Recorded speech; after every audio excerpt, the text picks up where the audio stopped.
How's it going, everybody? This is Mikey G in the house. What up, everybody? So let's get to it. Let's not waste a single second. So, smart people can disagree, but the charts don't lie. This smells like a bubble. All right, let's roll. All right. So there are a few. We could go over like a classic bubble checklist. First off, hype. Hype. If anything is surrounded by hype and the people who are surrounding that hyped up thing, like cryptocurrencies, are constantly telling you can't, if you miss out now, you're going to be poor forever, that sort of thing. It's like, well, if it's so good, then I should be able to get in at any time, right? So what they're really saying is get in now, make a quick buck, and then some other fool is going to be the bag holder, right? They're going to be the bag holder of this garbage that you're promoting. So we all know, I like to believe we all know, that crypto is speculative FOMO garbage, right? It's got rapid price run-ups. It's got all the traits of a bubble. Like, it's got every single trait of a bubble. And it's got easy narratives, new era rhetoric, and leverage. I mean, like, I will say this. The dot-com bubble, the housing crisis, the tulip-style cycles, there's a lot of correlation here. First off, crypto is overvalued at any price. If there is a dollar amount other than $0 next to a cryptocurrency, you're paying too much. So the thing is, the reason why Bitcoin can crash in an instant and why it's not good to hodl Bitcoin, I think it's great to bet against it. I'm a huge proponent of betting against Bitcoin for sure. By the way, check it out. I got my blue frosting is out and about. I even got my wipes. Got this too. But yeah, overall, it's like, for me personally, I don't know. I just think it's pure speculation and there's nothing good about it. Let's see. I like to look up at my show notes real quick. So, speculation versus a utility gap as well. So, like, there is real world use from price action, things like that. But, like, one thing I could point out is most activity is still just trading, staking, or arbitrage, right? It's like it's internal to the ecosystem. If you took the market price away of Bitcoin, could you tell me why Bitcoin's so great? Seriously. I can take the market price away from gold. Whatever the price of gold is in its market value, take that away. Whatever the price of cryptocurrency is in its market value, take it away, right? Take those two things away. And if you look at them as a pure product and try to get to the truth of each product, you'll find that at the end of the day, gold has far more utility than Bitcoin could ever imagine. Bitcoin, at the end of the day, while it is an impressive software, you're not owning the software when you buy into Bitcoin. You're simply owning a string of data, an extension to it. You're still within the system. You're still within the matrix. There's really no difference. There is there's another few things that we could also talk about here. Leverage and derivatives can amplify the moves. I could even talk to you guys about how perpetuals, options, and high leverage also magnify both rallies and crashes. Small cash inflows also can levitate prices. Forced liquidations can accelerate sell-offs, that sort of thing. And it's just a lot. There's just too much. There's too much risk. It's basically gambling personified. Also, I got to talk about Michael Saylor real quick. Michael Saylor might be one of the worst CEOs of all time, and he's going to go down as one of the worst CEOs of all time. And let me give you a little bit of an explanation as to why. He has basically turned his entire company into a Bitcoin treasury, and that's uncalled for. It would be like me going to the roulette table and then gambling the entire funds of my company at the roulette table and saying that this is good for the shareholders. This is good for the shareholders of my company. That's basically what he's doing. He's buying into Bitcoin, which is speculative at best and has an intrinsic value of zero. You think a guy like Michael Saylor has to constantly keep telling everybody to buy Bitcoin. That's a sign that Bitcoin's a scam in itself, is when you have to have everybody tell you to buy it, right?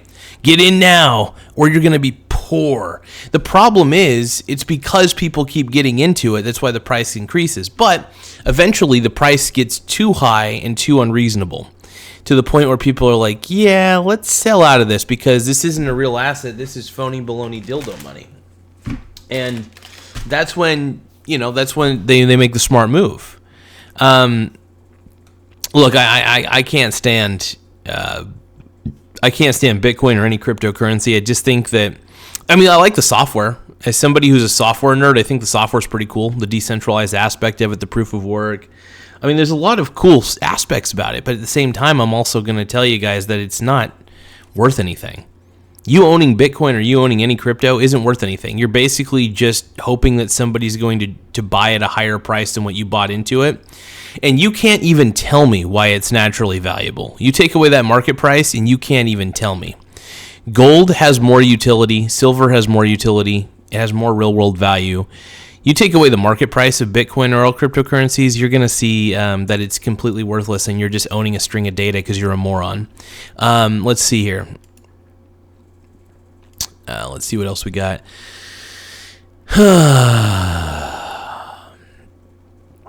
There's also narrative shifts and attention cycles. Here's the thing. Narratives rotate. Digital gold, inflation hedge, supercomputer, AI tie-ins, that sort of thing, to justify its prices, right? So it emphasizes attention as a fuel. When the spotlight fades, so can bids. So basically, once people start getting pessimistic about crypto, that's when you see the prices fall because everybody wants to sell at the same time. Cryptocurrency is very interesting because it's retail investors and herd mentality. Retail investors fall for herd mentality so much. When they see it going up, they want to buy in, right? When they see it going down, they want to sell out. Because they know. I think every millennial, every Gen Z or every Gen Alpha, whatever generations exist, they all know that at the end of the day, cryptocurrency is garbage. It's a bubble. It's not worth even being into. It's just not worth it.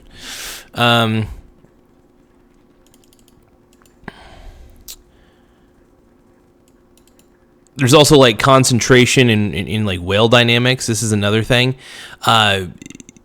So there's also ownership concentration. So think about this. We got BlackRock owning a ton of this. We've got tons of different companies owning a bunch of Bitcoin, not because they believe in it, by the way, not because they believe in Bitcoin, not because they want to pump and dump.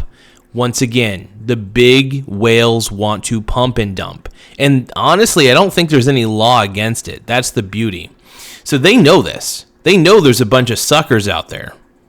They don't realize they're suckers, right? The suckers rarely ever realize they're the sucker. So they're getting into this intrinsically worthless thing. And it's just crazy. It's got thin real liquidity. It has no liquidity. There's just no liquidity at all. Because if everybody starts selling and nobody wants to buy, it turns into a train wreck real quick. By the way, it's traded 24/7. So that means that Bitcoin can crash at midnight. It can crash at 2 a.m. in the morning, and you may not even know it. You'll be sleeping, and then all the value, whoop, went down. And then you're going to panic sell in the morning. But yeah, basically there's large holder moves that can distort the price discovery, which the price discovery is zero. It's no price at all. Creating the illusion of organic demand, that sort of thing. It's crazy. I will say that I do pride myself in being a very anti-cryptocurrency channel. That is for sure. I'm proud to call out what cryptocurrency is, and I believe it's a legal scam. And it's sad that the government is acting like crypto matters in the sense. I think the open source technology behind Bitcoin, incredible. That's cool. You can use it to create decentralized projects. But honestly, at the end of the day, to make smart contracts, I think that's so stupid. I think the whole smart contracts thing is a ridiculous notion. I think they're just coming up with any excuse to make it seem like it's useful, and it's just not. It's really just gambling. It's gambling 101. And it's sad that people don't see that. And of course, I'm going to have a lot of crypto bros in the comment section being like, you just don't get it. You just don't get it. It's a representation of the human energy. It's like, no, dude, you're just wasting electricity. When people are mining Bitcoin, you're just wasting electricity. You're not really doing any net positive for society. I also hate the transactional rate times for Bitcoin and most of the cryptocurrencies. Like, look, I've studied this stuff. And the more I learn about it, the more I hate it. You know what I mean? It's funny. I love how everybody's like, you just don't understand Bitcoin. You just don't get it. It's like you just haven't researched it enough, or you lost a lot of money. In fact, I honestly haven't lost any money on Bitcoin. I got into it real early when I didn't know anything about it, and I thought this is really cool. The more I learned about it, the more I was like, wow, this is fucking worthless. It's just worthless. So, that's all I got to say, man. It's just worthless. I don't know what to tell you guys.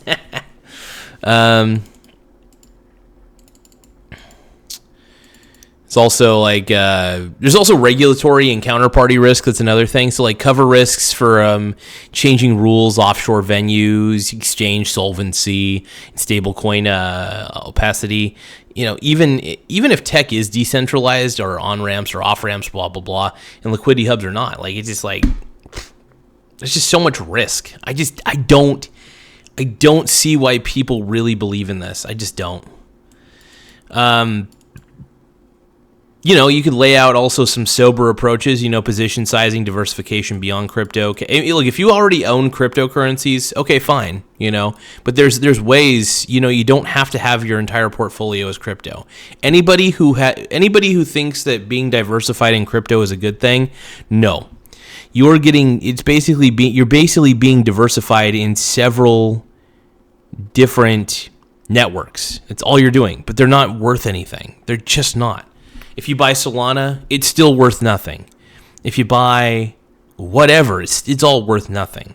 So, I don't know if people get it. Hopefully they do. I don't know. But I guess you could ask yourself what prudence looks like, you know. It's the thing. I don't know. I just bet against Bitcoin. I'm very transparent about that, by the way. I own Bitcoin, but I also bet against it. I'm in between two worlds. I mean, my unrealized gains from Bitcoin cover any of my unrealized losses from swing trading the SBIT because, one, I don't believe in Bitcoin at all. Just because you own something, by the way, I had some crypto nut on my live stream say, well, because you own it, you believe in it. No, that's not true. Not true at all. You can own something and not believe in it at all. Trust me, I know this. It's just how it is. And I may own Bitcoin, you know, but at the end of the day, it's like I just don't believe in it whatsoever. And I don't know how anybody could, I guess is the thing. And everybody's like, you're just not open-minded enough. There's just something wrong with you. Blah, blah, blah. It's like, Stop it. Stop. But yeah, I mean, that's just my take on it. I've never been a huge fan. Like, I always thought crypto was kind of cool when I first heard about it. I was never like gung-ho about it. I was like, well, I'll get into this. Maybe it'll be big someday. And, you know, it turned out to be like the price went up. But at the same time, I just don't see that there's any true longevity in the price itself. And I do think that Bitcoin is more apt to crash than it is to go up. So, yeah, my belief in Bitcoin is zero. It's just zero. I just don't get it, man. It's not that I don't understand Bitcoin, because like I said, the more I understand it, the more I can't stand it, right? So that's just the way it is. And that's the way it is. But anyway, thank you guys for taking the time. I guess in summary, make sure you guys subscribe. I want to say subscribe to the channel if you can for blunt, hype-free breakdowns. We love breaking stuff down. But, you know, speculate if you want. You know, but invest like the story could change tomorrow. Right? Be diversified in things that matter. Make sure that what you're investing in has intrinsic value. That's a big deal. Just stop getting into speculative BS assets, because at the end of the day, we all know crypto is grifto. And also, if you hear Michael Saylor try to, listen to Michael Saylor. Listen to how much of a grifter that guy is. Like, listen to that dude's interviews. It's hilarious, man. Blows my mind. It's a level of grifting that I wish I could achieve. It's pretty impressive, if I'm going to be quite honest with you guys. But anyway, thank you all. I'll see you all on the next episode. Later, everybody.